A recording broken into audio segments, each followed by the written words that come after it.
এইটা আমার আরেকটা শখের ক্যাকটাস, দেখতে পাচ্ছেন অনেক সুন্দর পাতা ডাল হয়েছে এই ক্যাকটাসটাতে। এই ক্যাকটাসটা আমি আমার বোনের বাসা থেকে কালেক্ট করেছিলাম। আমি এই ক্যাকটাসটা আর কাটিং করব, সেজন্য আমি এই নিচে থেকে কেটে নিচ্ছি।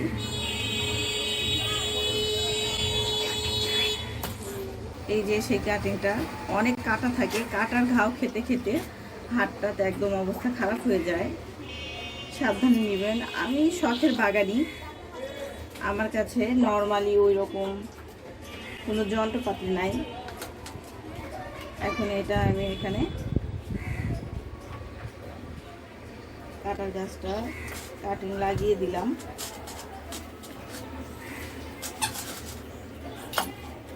এখানে হাত দিতে ভয় লাগছে, তবুও দিচ্ছি।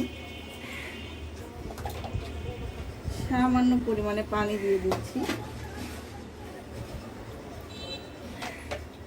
সব গাছে কিন্তু পানি দিতে হবে, সামান্য পরিমাণ করে পানি দিয়ে এই কাটিংটাও আমি সাইড